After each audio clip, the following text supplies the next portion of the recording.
افسانچہ کیا ہے یہ میں بارہا بتا رہا ہوں، پھر بھی احباب کے میسیجز اور ای میل کم نہیں ہو رہے، اس لیے ایک بار پھر بتا دوں کہ افسانچہ افسانے کی چھوٹی شکل ہے۔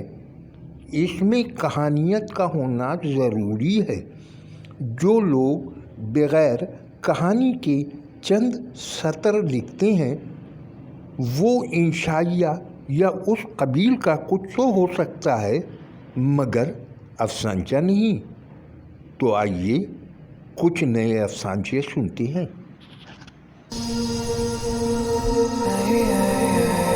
سید کاظم رضا کا افسانچہ سنتے ہیں۔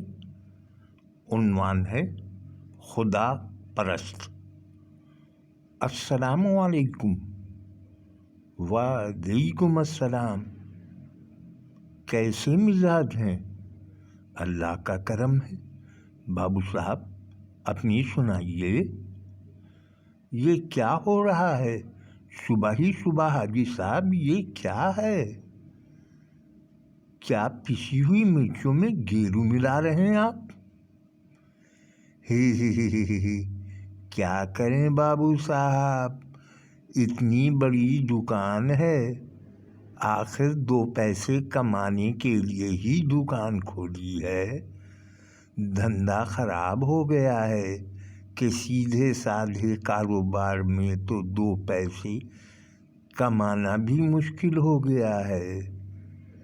سچ پوچھو تو گرہ کی رقم بھی ہاتھ سے چلی جاتی ہے۔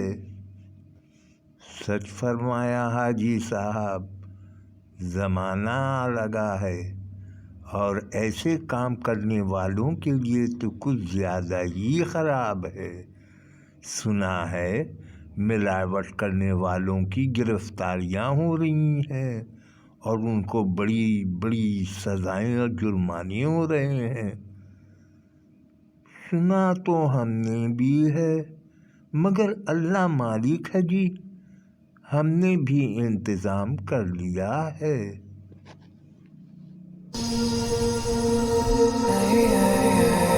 شگفتہ شفیق کا افسانچہ سنتے ہیں۔ عنوان ہے وہ بھی میزبان تھا میری طرح۔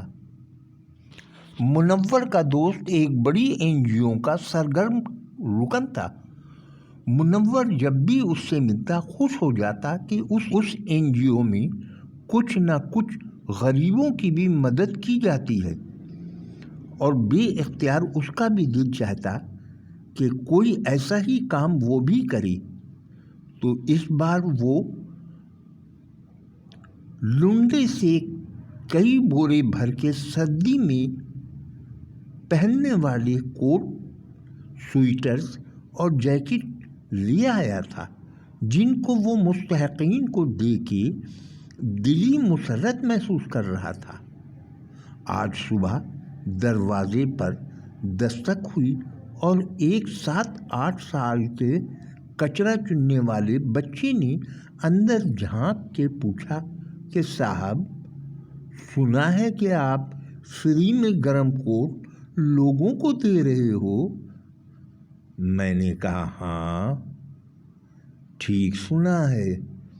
اس نے اپنا کچرے کا تھیلا دروازے کے باہر رکھا اور اندر آتے ہوئے بولا کہ ایک ٹوپی والا کوٹ مجھے بھی چاہیے۔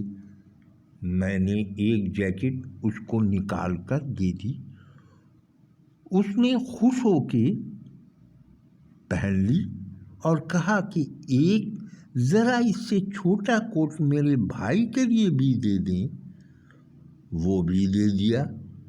تو چلتے چلتے اس نے ایک اور کوٹ اٹھا لیا۔ میں نے کہا کہ تمہارا اور بھائی کا تو ٹھیک ہے، یہ تیسری جیکٹ کیوں لے لی؟ وہ مجھے سمجھاتے ہوئے گویا ہوا، یہ میں نے کسی غریب کو دینے کے لیے لے لی ہے، اور مجھے حیران چھوڑ کر چل دیا۔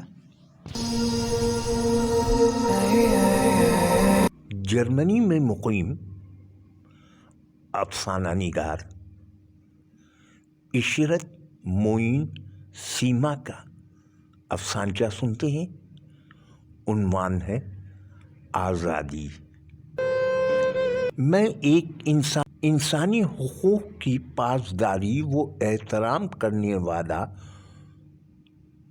معزز شہری ہوں۔ آپ دیکھ سکتے ہیں کہ میں گزشتہ 22 سال سے انسانی حقوق کی بالادستی قائم رکھنے والی تنظیم انسانیت کا رکن ہی نہیں بلکہ اس کے لیے کام کرنے والا نمائندہ خصوصی بھی ہوں۔ مجھ پر یہ الزام غلط ہے کہ میں نے ہمیشہ اپنی بیوی کو دباؤ میں رکھا اور اس کی حق تلفی کی۔ وہ عدالت کے کمرے میں جج اور وکیل صاحبان کے سامنے اپنی بیوی کی جانب سے خلا کے مطالبے کے تیسرے نوٹس پر عدالت میں موجود تھا اور پرجوش انداز میں بیوی کی جانب سے اپنے خلاف لگائے گئے الزامات کی تردید کر رہا تھا۔ جج اور وکیلوں کے ساتھ کمرہ عدالت میں اس کی بیوی اور دوسرے تمام حاضرین اس کی دھواں دھار گفتگو خاموشی سے سن رہے تھے۔ اس کی بیوی گزشتہ 6 ماہ سے گھر چھوڑ کر اپنے والدین کے گھر رہ رہی تھی۔ وہ بنگلہ، گاڑی، روپے پیسے کی ریل پیل کو چھوڑ کر واپس اپنے غریب والدین کے چھوٹے سے فلیٹ میں آ گئی تھی، جہاں وہ والدین کے سائے میں اپنی پسند و ناپسند کی آزادی اور خوشیوں کے ساتھ پلی بڑھی تھی۔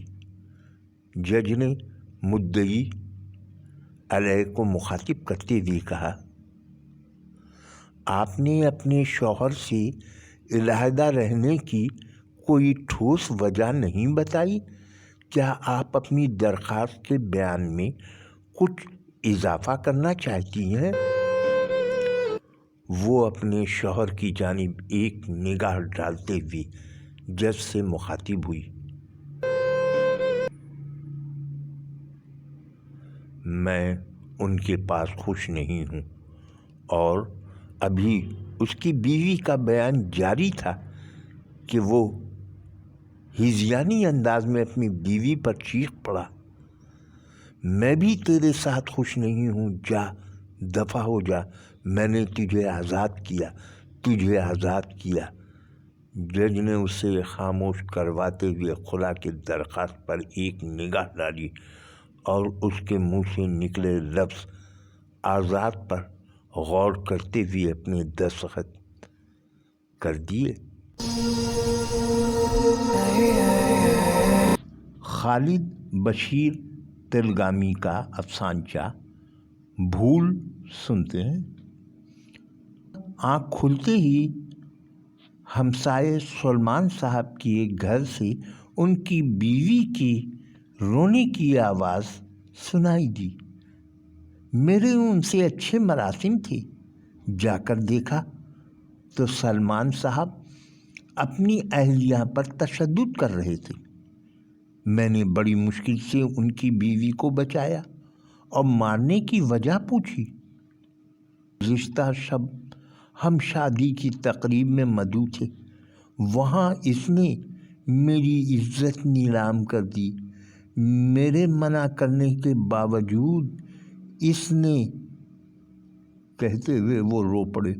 پھر انہوں نے اپنی جیب سے موبائل نکالا اور فیس بک پر بیوی کے ڈانس والی ویڈیو دکھانے لگے جسے کسی نے اپلوڈ کر دی تھی، اور میں کھڑا سوچ رہا تھا بھول کس کی تھی، خوشی میں ڈانس کرنے والی کی یا اندھے معاشرے کی؟